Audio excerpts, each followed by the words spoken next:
Hello everyone, welcome back to my YouTube channel. तो आज मैं लाई हूँ आप सभी के लिए एक इम्पॉर्टेंट वीडियो। यहाँ पर हम डिस्कस करेंगे आज क्वेश्चन पेपर की, ठीक है। यानी क्वेश्चन पेपर अच्छे से डिस्कस करेंगे विद सॉल्यूशन के साथ। आपको ये है BZYCT 133 यानी फर्स्ट ईयर का कोड है ये जूलॉजी का।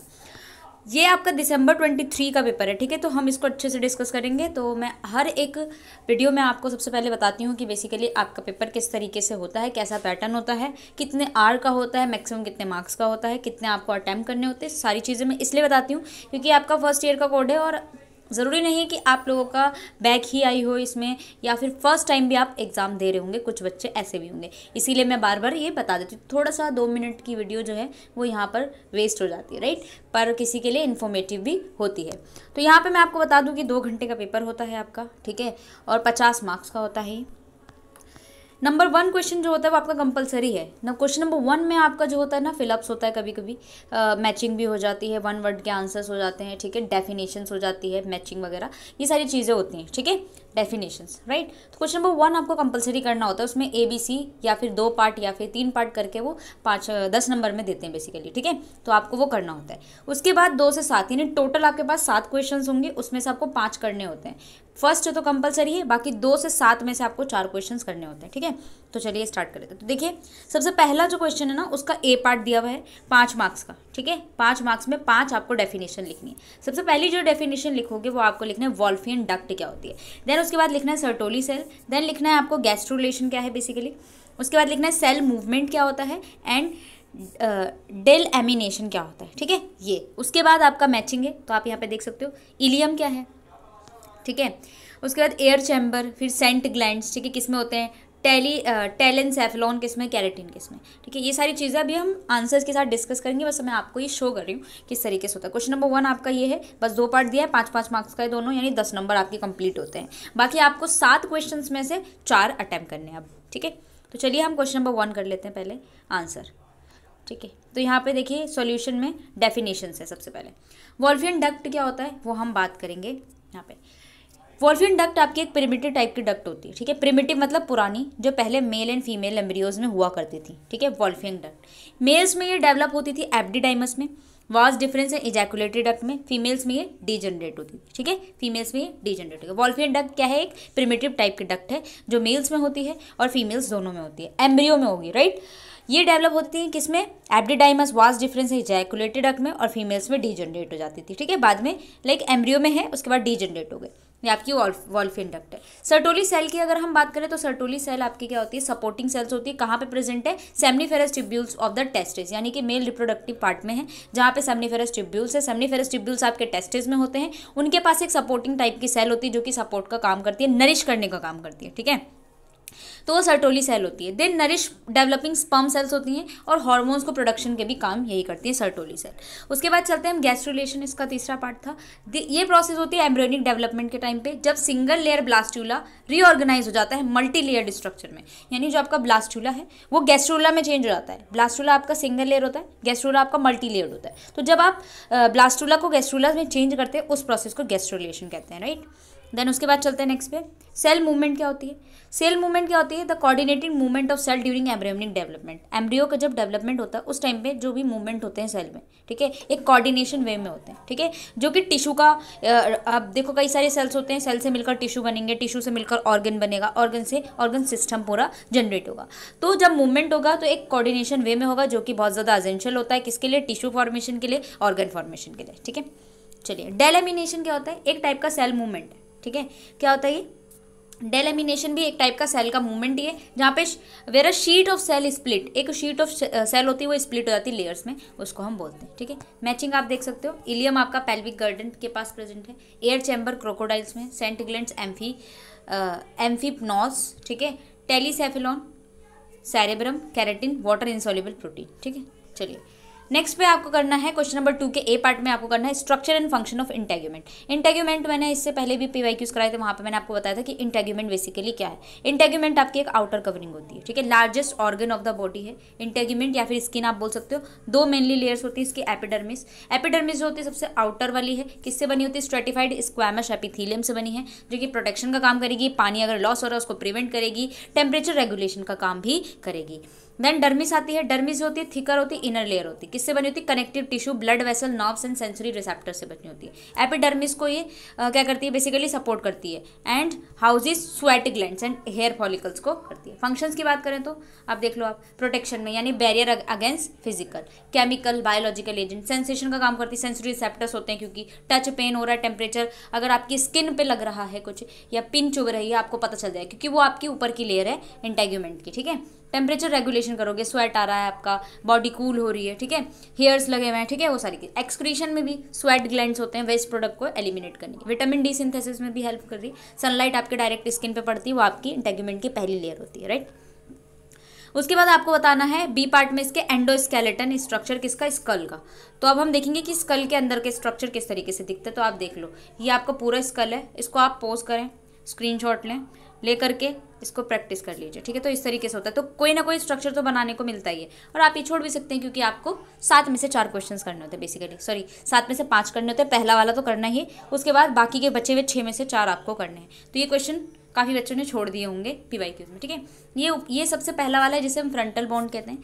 यहाँ पे लगा होता है स्फेनॉइड बॉन्ड, ये आपकी आईज के पास लगता है एथेमॉइड बॉन्ड, ये आपके पास है लैक्रिमल नेसल बॉन्ड, कहाँ पे होती है? नाक के पास। पैराइटल बॉन्ड पीछे से होती है। टेम्पोरल बॉन्ड कहाँ पे होती है? दिमाग के पास। ऑसिपिटल यहाँ पे होती है, ठीक है। ये सारी की सारी है आपकी, ठीक है। स्कल आपकी एक बोनी फ्रेमवर्क है, हेड प्रोटेक्टिंग ब्रेन होता है बेसिकली एंड सेंसरी ऑर्गन्स होते हैं। इनके पास 2 मेन पार्ट्स होते हैं। क्रेनियम होता है। क्रेनियम क्या होता है? जिसके पास brain and houses of sensory organs like eyes है, ईयर्स है। फिर है फेशियल स्केलेटन। फेशियल के पास क्या है? Face including jaws, nose, cheek bones, ये सारे हैं। फंक्शन क्या होता है इनका? बेसिकली प्रोटेक्शन करना, ठीक है, सपोर्ट प्रोवाइड करना, ठीक है, शेप को डिटरमाइन करना। ओवरऑल फेशियल जो हमारा स्ट्रक्चर है ना, हमारा फेस का स्ट्रक्चर, ठीक है, जॉ बोन सारा का सारा यही डिटरमाइन करता है। थर्ड में आपको बताना है रेप्टिलियन में डाइजेस्टिव सिस्टम कैसा होता है और एवियन में कैसा होता है। एवियन मतलब बर्ड्स होते हैं। क्वेश्चन पेपर मैं आपको दिखा दूं तो यही क्वेश्चन है, ठीक है, इसीलिए मैं आपको शो नहीं कर रही, डायरेक्ट हम करते जा रहे हैं ताकि ज़्यादा लंबी वीडियो ना हो, ठीक है। तो कुछ ऐसे होंगे जिन्हें सिर्फ और से पढ़ना ही होगा ऊपर से देख के, तो वैसे पढ़ सकते हैं। बाकी जिनको डिटेल में पढ़ना है वो भी पढ़ सकते हैं, राइट। तो दोनों को रखते हुए भी मैं यहाँ पे बात करूँ, ठीक है। Reptilian digestive system and avian digestive system basically. तो क्वेश्चन नंबर 3 में है रेप्टिलियन का डाइजेस्टिव सिस्टम बहुत ही ज़्यादा सिंपल होता है as compare to birds. Birds को हम क्या बोलते हैं? एवियन या फिर एविस, ठीक है, क्या बोलते हैं? एविस। हर्बीवोरस रेप्टाइल्स होते हैं, लॉन्गर इंटेस्टाइन होता है डाइजेस्टिव प्लांट मैटर में। हर्बीवोरस होते हैं रेप्टाइल्स। कार्निवोरस होते हैं रेप्टाइल्स, उनकी कैसी होती है? शॉर्टर होती है। क्या शॉर्टर होती है? Intestine and efficient digestive tract present होता है। ज़्यादातर जो रेप्टाइल्स होते हैं ना, उनके पास स्पेशलाइज ऑर्गन नहीं है, लाइक क्रॉप एंड गिजार्ड नहीं होता है। एवियन डाइजेस्टिव सिस्टम ये जो होती है rapid digestion and support flight करने में होता है, तभी इनका रैपिड डाइजेशन होता है, डाइजेशन बहुत फास्ट होगा। क्रॉप जो होगा, इनके पास क्रॉप है जो कि फूड को स्टोर करता है टेम्पररी जब डाइजेशन से पहले, ठीक है। गिजार्ड होता है जो कि फूड को ग्राइंड्स करने में हेल्प करता है, स्टोन्स होते हैं उनके पास, ठीक है। इंटेस्टाइन शॉर्ट होता है लेकिन हाईली एफिशिएंट होता है। स्पेशलाइज डाइजेस्टिव एंजाइम्स भी प्रेजेंट होते हैं break down of the food करने के लिए। उसके बाद क्वेश्चन नंबर 3 में आपका ए जो है ना, आपको डिफ्रेंशिएट करना है किसमें? मेल एंड फीमेल जेनाइटल, ठीक है, सिस्टम ऑफ मेमल्स, ठीक है। मेल जेनाइटल सिस्टम की बात करें, प्राइमरी सेक्स ऑर्गन टेस्टिस होता है, आप पढ़ के है। स्पर्म को प्रोड्यूस करते हैं, सेक्स हार्मोन्स को प्रोड्यूस करते हैं। वो हार्मोन कौन सा है? टेस्टोस्टेरोन या फिर एंड्रोजन, ठीक है। एसेसरी अगर हम बात करें एसेसरी सेक्स ऑर्गन की, एब्डिडाइमस होता है, वास डिफरेंस होता है, ठीक है। सेमिनल वेसिकल्स होते हैं, प्रोस्टेट ग्लैंड, यूरेथ्रा, पेनिस होता है। फंक्शन क्या होता है? Production, storage, transport, delivery of sperm करने का काम होता है इन सबका। फीमेल की अगर हम बात करें तो प्राइमरी सेक्स ऑर्गन आपको पता ही होगा, बचपन से जानते हो कि ओवरीज हैं। एग्स को प्रोड्यूस करते हैं, सेक्स हार्मोन इनके पास एस्ट्रोजन एंड प्रोजेस्टेरोन होते हैं। एसेसरी भी होता है लाइक ओविडक्ट है, यूट्रस है, सर्विक्स है, वेजाइना, एक्सटर्नल जेनाइटेलिया है, ठीक है, सारी चीज़ें। फंक्शन क्या है? एग्स का प्रोडक्शन करना। किसका फंक्शन है आपका? ओवरीज का। फर्टिलाइजेशन करना, क्योंकि ओवरीज से इम्प्लांटेशन, फिटस का डेवलपमेंट, सारी चीज़ें होती हैं, ठीक है। आई होप मुझे पता है कि मैं फास्ट हूँ थोड़ा सा, पर यही है कि आपका ये लास्ट टाइम रिवीजन ही है बेसिकली, तो इस तरीके से ही होगा, ठीक है। और इससे धीरे कराऊंगी तो आपका टाइम भी जाएगा ज़्यादा, एंड मैं नहीं चाहती कि आपको 2-2, 3-3 पार्ट में मैं एक वीडियो कराऊँ, एक पेपर सॉल्व कराऊँ। मैं चाहती हूँ आपको 30 से 40 मिनट्स में पूरा एक पेपर में सॉल्व करा दूँ, ठीक है। चलिए अब हम पढ़ना है एम्ब्रियोलॉजी, बायोलॉजी एंड डेवलपमेंट में डिफरेंस, ठीक है। एम्ब्रियोलॉजी क्या होता है? Basically the study of development of an organism. हम एक ऑर्गेनिज्म को फ्रॉम फर्टिलाइजेशन टू बर्थ तक, फर्टिलाइजेशन हुआ बर्थ तक का, उस टाइम पे जो एम्ब्रियो पूरा बनता है ना, उसके डेवलपमेंट की जो स्टडी करते हैं उसको हम एम्ब्रियोलॉजी कहते हैं। ये formation and differentiation of tissue and organ पे फोकस होता है। बायोलॉजी क्या होती है? बायोलॉजी क्या है? आपको पता होगा एक साइंटिफिक स्टडी है लाइफ की, लिविंग ऑर्गेनिज्म के बारे में, उनके स्ट्रक्चर के बारे में, उनके function, growth, origin, evolution, distribution, क्या बेसिकली सारी चीज़ें हैं, ठीक है, वो आपकी बायोलॉजी है। ठीक। डेवलपमेंट, डेवलपमेंट क्या, एक ऐसा प्रोसेस, ग्रोथ हो, चेंज हो रहा है एक organism over it's life time तक, ठीक है, involving cellular differentiation, tissue formation, organisms, तो वो डेवलप कर रहा है, टिश्यू का फॉर्मेशन हो रहा है, उसकी हाइट बढ़ रही है, ठीक है, अंदर ही अंदर सेल क्या क्या ग्रोथ हो रहा है, ठीक है, तो सारी की सारी ग्रोथ हो रही है, तो वो डेवलप हो रहा है वो इंसान, तो वो डेवलपमेंट हो गया। ठीक है, नेक्स्ट पे चलते हैं, ऑटोफेजी क्या होता है बेसिकली, ठीक है, ऑटोफेजी। एक मिनट, क्वेश्चन पे भी देख लेते हैं एक बार हम। क्वेश्चन हमने फर्स्ट कर लिया, सेकंड कर लिया, एंडोस्केलेटन भी देख लिया ना हमने, थर्ड में डिफरेंशिएशन किया हमने रेप्टिलिया और ये एम्ब्रियोलॉजी, डेवलपमेंटल बायोलॉजी भी देख ली, एम्ब्रियोलॉजी एंड डेवलपमेंटल बायो। फिर इसके बी पार्ट में व्हाट इज ऑटोफेजी और उसका role in cell death, autophagy क्या होता है, ठीक है, ओके। फिर उसके बाद फोर्थ में आपको ये टर्म्स को एक्सप्लेन करना है। पहले तो हम ऑटोफेजी देख लेते हैं, इसका बी पार्ट, ठीक है। ऑटोफेजी आपका एक ऐसी प्रोसेस होती है, सेलुलर प्रोसेस, जिसमें क्या होता है, सेलुलर कंपोनेंट्स को डिग्रेड कर रहे होते हैं ताकि ऑटोफेगोसोम्स को बना सकें। ये फ्यूज होते हैं लाइसोसोम के साथ और ब्रेक डाउन करने का काम करते हैं। ये सेलुलर होम्योस्टेसिस को, यानी कि सेल के बीच में जो भी होम्योस्टेसिस बैलेंस है उसको बनाने के लिए बहुत ज़रूरी है। रिमूविंग डैमेज ऑर्गेनल्स, ऑटोफेजी का मतलब होता है खुद के सेल को खा जाना या फिर खुद के सेल को डिग्रेड कर देना। खुद के सेल कैसे होंगे, जो डैमेज होंगे, ठीक है, जो डैमेज होंगे, किसी काम के नहीं है, बॉडी में क्यों वो सड़ रहे हैं, ठीक है, तो उसको ब्रेक डाउन करने के लिए ऑटोफेजी एक सेलुलर प्रोसेस होती है। एंड न्यूट्रिएंट्स प्रोवाइड करते हैं ड्यूरिंग स्टारवेशन, जब आप क्या करते हो, ये डैमेज ऑर्गेनिल्स को रिमूव करते हो, राइट। स्टारवेशन जब आप भूखे हो, ठीक है, आप फास्ट है, उस टाइम पे भी बहुत ज़्यादा न्यूट्रिएंट्स प्रोवाइड करते हैं। सेल डेथ में क्या इंपॉर्टेंट, ऑटोफेजी जो होता है सर्वाइवल मैकेनिज्म होता है, सेल डेथ को प्रिवेंट करता है बाय प्रोवाइडिंग न्यूट्रिएंट्स, ठीक है। अब न्यूट्रिएंट्स प्रोवाइड कराते हैं ये ऑटोफेजी, ठीक है, ताकि जो भी सेल है वो डेथ ना हो सके। एक्सेसिव प्रोलॉन्ग ऑटोफेजी अगर हो रहा है तो सेल की डेथ हो सकती है, ठीक है, process known as autophagic cell death, ठीक है। ज़्यादा से ज़्यादा हर एक चीज़ कराओगे तो वो क्या होती है, वैसे भी वो हार्मफुल ही होती है। इसके अंदर प्रोग्राम सेल डेथ होता है, एपोप्टोसिस, ये डैमेज ऑर्गेनिल्स और सेलुलर डेब्रिस को निकाल देते हैं, ठीक है। आपको इन टर्म्स के बारे में एक्सप्लेन करना है, लाइक सेल एडहेशन। ये एक ऐसा प्रोसेस होता है जहाँ पे सेल जो होता है वो इंटरेक्ट करता है और एक दूसरे से अटैच्ड होते हैं एक्स्ट्रा सेलुलर मैट्रिक्स में, और ये टिश्यू फॉर्मेशन और उनकी इंटीग्रिटी को मेंटेन करने में हेल्प करते हैं, उसको सेल एडहेशन कहते हैं। सेल चिपक रहे हैं आपस में, ठीक है। नेक्स्ट है हैचिंग। हैचिंग क्या होता है, ऐसा प्रोसेस जहाँ पे एम्ब्रियो इमर्ज हो रहा है उसके एग से, एम्ब्रियो बाहर निकल रहा है एग से प्रोटेक्टिंग कवरिंग से, उसको हैचिंग कहते हैं। हैच मतलब टूटना, अंडा फूट रहा है, ठीक है, लाइक हैचिंग। गेमेटोजेनेसिस का होता है एक ऐसा प्रोसेस जहाँ पे आप गेमिट्स का फॉर्मेशन कर रहे हो, आइदर स्पर्म हो या फिर एग हो, यानी कि मेल एंड फीमेल गेमिट्स हो रही है, मियोसिस से ही बनता है। स्पर्मिएशन क्या होता है, स्पर्मिएशन होता है मैच्योर स्पर्म को रिलीज करना सेमनीफेरस ट्यूब्यूल से ल्यूमन में उसके, तो उसको स्पर्मिएशन कहते हैं। ब्लास्टोमर्स क्या होते हैं बेसिकली, ब्लास्टोमर्स आपका एक इंडिविजुअल सेल होता है जो कि क्लीवेज से बनता है, फर्टिलाइज एग है उसकी क्लीवेज से बन रहा है, उसको ब्लास्टोमर्स कहते हैं, ठीक है। नेक्स्ट पे चलते हैं आपका क्वेश्चन नंबर 5 के ए पार्ट में, जहाँ पे आपको पल्मोनरी रेस्पिरेशन इन फ्रॉग, ये रेस्पिरेशन हम और भी PYQs में कर चुके हैं, जो फ्रॉग में होता है पल्मोनरी रेस्पिरेशन, यानी लंग, पल्मोनरी रेस्पिरेशन लंग के through. Frog exhibit dual respiration, दो टाइप के रेस्पिरेशन करते हैं, एक तो क्यूटेनियस, दूसरा पल्मोनरी। पल्मोनरी में क्या होता है, इनहेलेशन, एयर को ड्रॉन करना लंग्स में थ्रू नॉस्ट्रिल के थ्रू बाय बकल कैविटी, ठीक है, एक्सपांशन। गैसेज एक्सचेंज होना, यानी ऑक्सीजन डिफ्यूज होती है एयर से, ब्लड कैपिलरीज में जाएगी, लंग्स तक पहुंचेगी, कार्बन डाइऑक्साइड बाहर निकल जाएगी। एक्सेलेशन, एयर को हम एक्सपेल्ड आउट कर रहे हैं, यानी एयर को बाहर निकाल रहे हैं लंग्स से, तो ये आपकी मसल कॉन्ट्रैक्शन के थ्रू होती है, ठीक है। ट्रीपार्टाइट कॉन्सेप्ट ऑफ किडनी, ये क्या होता है इसको अब हम देखेंगे, ठीक है। Tripartite concept divide kidney into 3 functional unit. एक होता है प्रॉक्सिमल ट्यूब्यूल, जिसका काम होता है रीएब्जॉर्प्शन करना, most of the filter solute and water का रीएब्जॉर्प्शन करना। ट्राईपार्टाइट यानी 3 टाइप के, ठीक है, 3 पार्ट होते हैं किडनी में। प्रॉक्सिमल है, ठीक है, proximal tubule, loop of Henle भी आपने सुना होगा, ये क्या होता है, एक ऑस्मोटिक ग्रेडियंट को बैलेंस करता है, किसमें, मेड्यूला में। और एक किसके लिए क्रूशियल होता है, crucial for concentrated urine formation के लिए। फिर आपके पास एक distal end collecting duct. Fine tubules होते हैं, ये इलेक्ट्रोलाइट और वाटर बैलेंस करने में और हार्मोनल कंट्रोल करने में काम आते हैं, ठीक है।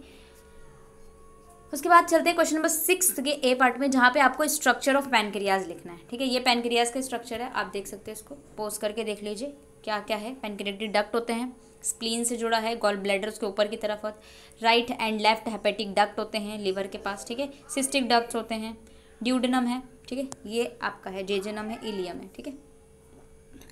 पैनक्रियाज जो होता है आपका एक ग्लैंडुलर ऑर्गन है, एक्सोक्राइन एंडोक्राइन दोनों फंक्शन करता है। एक्सोक्राइन में क्या होते हैं, एसिनर सेल्स होते हैं जो कि डाइजेस्टिव एंजाइम्स को पेनक्रियाटिक डक्ट में सिक्रीट कर रहे होते हैं।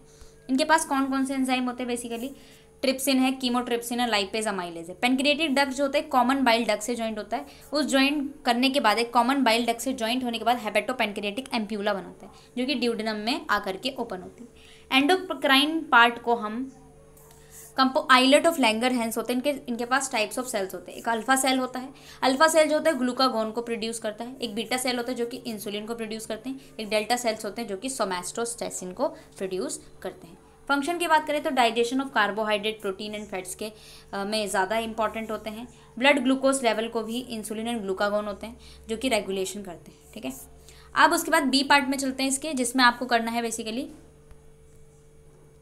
आपको करना है primary division of the nervous system. ठीक है, ये देखो नर्वस सिस्टम की अगर मैं बात करूँ प्राइमरीली तो ये दो टाइप के होते हैं। एक होता है आपका पीएनएस और दूसरा होता है सीएनएस। पीएनएस को दोबारा से बांटा गया ऑटोनॉमिक नर्वस सिस्टम और सोमैटिक नर्वस सिस्टम। ऑटोनॉमिक में आप में होता है सिंपैथेटिक और पैरासिम्पैथेटिक।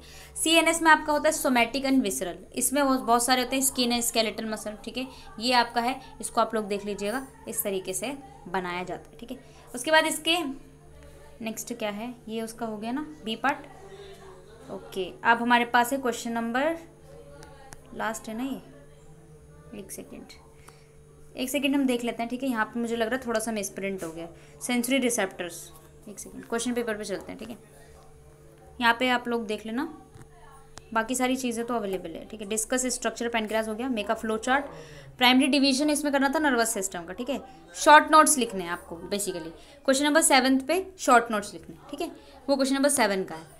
यहाँ पे हमारे पास डी, ठीक है, 4 हैं जिस पे शॉर्ट नोट्स लिखने हैं। ठीक है, क्वेश्चन नंबर 6 हो गया। ओके, ठीक है, तो क्वेश्चन नंबर 7 ही था ये। ठीक है, आपको शॉर्ट नोट्स लिखना है। सबसे पहले सेंसरी रिसेप्टर्स क्या होते हैं, ये स्पेशलाइज स्ट्रक्चर होते हैं सेल जो कि स्टिमुलाई को प्रोड्यूस करते हैं। ठीक है, रिसेप्टर सेंसर यानी सेंस करने का काम करेंगे।